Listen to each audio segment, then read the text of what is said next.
Java Edition has about 830 different placeable blocks. This leaves us with a staggering amount of possibilities when we're trying to choose a palette. Let's say you want to make a palette that has 6 unique blocks in it. With 830 different blocks to choose from, that gives us 445 trillion different combinations of 6 unique blocks. It's no wonder that choosing the right palette can be overwhelming. I'm Goose, and welcome back to Color Theory in Minecraft. Today's episode is sponsored by Eagle Eye Promotions. More about that later in the video. I have 4 questions that I like to ask myself when I'm trying to choose a color palette. These really help me narrow things down from a nearly infinite amount of possibilities into something much more manageable. The first question I ask myself is, what style am I going to be building in? This can have a very general answer like fantasy, futuristic, or cartoon, or you can be a lot more specific like French cathedrals. The more specific you can be about what kind of style you'll build in will help you decide what kind of colors. And when it comes down to it, almost any palette can be used in most styles, but it can definitely help us narrow things down. A lot of fantasy builds might use more things like resin and amethyst, but you can also go realistic with fantasy and have a medieval build where you're using mostly stone, brick, and wood. The second thing I ask myself is if I want the build to be a purely visual display, like a piece of art, or if I want it to be more of a story build and play into some sort of narrative. There is no right or wrong answer when you ask yourself this. A lot of the things I make on the bakery are purely visual. I make them because I like how they look, and I'm exploring different colors and composition styles, and I look at them just as a stationary visual piece of art. But when I'm building things on Craftworks, or if I'm building things in survival, I like things to have more of a narrative. I want there to be a little bit of a story inside of the build, and deciding how you're going to do that can help you choose what colors you use. For example, here's a build that I did when I was a guest on the Backyard server last season. In the top right corner, I have a whole video about it, and I talk about this in a lot more detail, but to summarize, I wanted this build to be part of a story. This was a mine for the kingdom, and this is where they were getting their deep slate. So all of the things around it were going to be made out of deep slate, and a lot of the houses that the miners were living in were just kind of thrown and cobbled together with the materials that they had on hand. All of those things played into the palette that I chose. If your build is part of a narrative, it can be a little bit easier to narrow down your choices than if you're doing it just as a visual piece of art.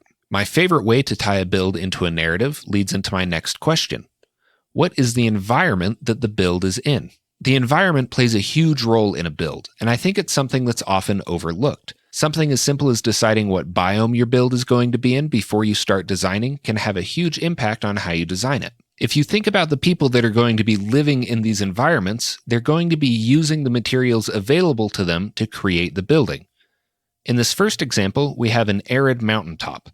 Now, we might see some basic trees like oak and spruce here, but chances are most of the build is going to be made out of stone and dirt. You may even see an instance where somebody is digging directly into the earth to create their building, like a cave or a hovel.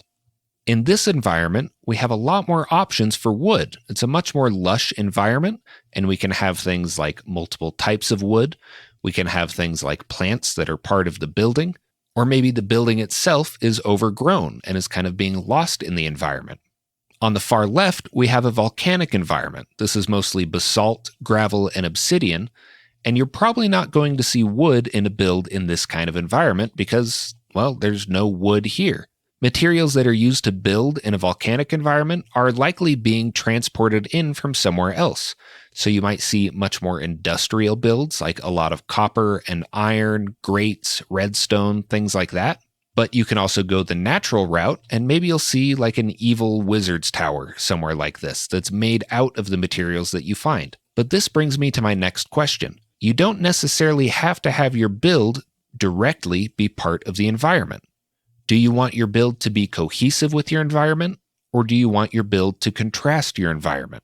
For example, if you were building in this environment, but you decided to build this house, that's a huge amount of contrast. None of these materials are seen in the environment, and all of the colors are different. That large amount of contrast can create a lot of weight and interest in a build and really draw your eye to it. You may not expect to see a very normal, idealistic suburb house in somewhere like a volcanic wasteland, but I don't know, I think that could be kind of cool. There's a lot of interest in a situation like that. Now that we've answered those 4 questions, we understand what style we'll be building in. We understand if it's going to be part of a narrative or not. We know the environment we're building in, and we know if we want it to contrast to that environment or be cohesive with that environment. It's time to get into the nitty-gritty details and decide what colors we're actually going to use. But first, a quick word from our sponsor. I'm selling shirts. I have one design of shirt. This one design of shirt was really hard for me to find somebody to make. I looked at a lot of different options, wrong way, looked at a lot of different options, and I ran into the same problem with every single one of them. None of them let me put the goose in the pocket. And obviously, I wanted the goose to be in the pocket. I also couldn't talk to an actual person so that I could put the goose in the pocket. It was very frustrating. But then I found Eagle Eye Promotions. Eagle Eye Promotions is a family-owned business. They have 50 years of experience in this field, and they were amazing to work with. They have the biggest catalog I've ever seen for any of these companies. It was kind of overwhelming, but again, they were very helpful. Eagle Eye specializes in doing medium to large scale orders. So if you already have an established audience, if you already have merch going and you're just not happy with the people that you're working with, I really recommend talking to Eagle Eye. They can even do huge orders. Like let's say you're running a convention and you need swag bags for like 1,000 people. And you want to put things like keychains and t-shirts and stickers and, I don't know, air fryers in there. They can do that. So if you really want to level up your merch game, or you have a big event like a wedding and you want to get some custom shot glasses or table place cards for that, they are definitely the person that you should talk to. You can either go to eagleeyepromo.com or click the link in the description. And if you do talk to Chris, tell him that Goose says hi. Speaking of merch and my shirts, they're still available on the store. I have free shipping in the US until the 25th of June if you use the code HONK at checkout. The colors that you choose can have a very big impact on how the build looks. Right here, I have the house that I built for my neighborhood in Season 2 of Craftworks. This was the original design. I wanted it to look like a very normal suburb house with some stucco and a little bit of accents with the brick. But by just changing the colors, we can create a lot of different variations without changing the build itself. Over here, we have a very warm palette.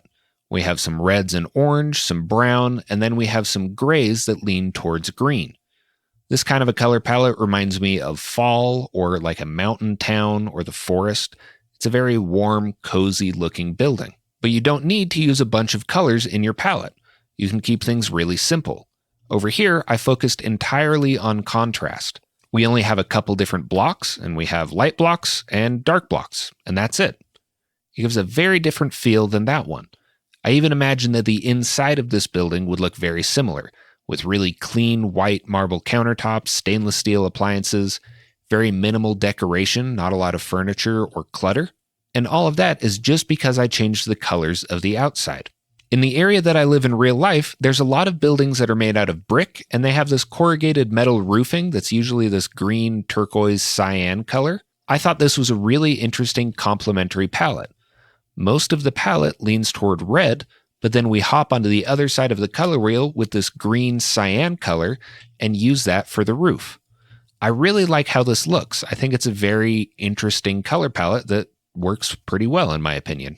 When it really comes down to it, the way to decide what your palette is going to be is to experiment with some colors and see what looks good. The purpose of those 4 questions is to narrow it down as much as possible and limit yourself so that you have an easier time picking those colors. Now, let's say I want to make a build that is in a modern style. It's going to have something to do with my narrative. I want it to be cohesive with my environment, and it's near a pale forest, and maybe I have access to mangrove as well. In this case, because mangrove is so highly saturated and is a pretty nice red, we can use that as our accent color. We have a lot of variation in value, but the pale oak wood helps tie that in a little bit. And lucky for us, pale oak leans pretty heavily towards pink, so that looks good with the mangrove. I threw some quartz in there as well because that also leans towards red and orange. And then we can use diorite, which is available everywhere, and as we all know, diorite leans towards pink. So by answering those 4 questions, we did create some limitations, but we still have some room to experiment. There are a lot of other blocks that you can throw in here that might be available in that area. I think it's really fun to play with really high contrast and really noisy, unexpected palettes as well, like this one right here. There's a lot of wild colors in this, but they all kind of work in their own weird, cohesive way. A palette like this is fantastic for fantasy builds, and Grayson and Nighty actually just did a build together that uses a similar palette, and it looks really, really cool. But let's say you've asked yourself those 4 questions and you came up with some answers, but you're still running into trouble and having a hard time deciding what colors to use. I have another video in the original Color Theory in Minecraft series that goes over different color harmonies and how to use these in your builds. If you want to watch that, that's linked in the top right corner, but I'll summarize it real quick. When you look at a color wheel, there are some basic collections of colors that tend to work well together. These are not hard, fast rules. These are tools that you can use when you are stuck and need help finding colors that work. So let's say you do know one of the blocks that you want to be using. You can match that block on the color wheel and then try one of these color harmonies and see if you can get some other blocks that look good with it. If you want high contrast, go with a complementary color palette. If you don't want a lot of contrast, you can do something like an analogous color palette. But again, remember that these are tools, not rules. You don't have to pick colors that these fall on, and sometimes palettes that you really like might fall completely outside of these color harmonies. These are just a great way to get your mind flowing and get yourself unstuck so that you can keep the momentum up, experiment more, and find colors that you like. I really, really encourage you to try some new palettes out. Experiment, get kind of weird with things, and you never know, you might find something really, really interesting that you didn't know about before.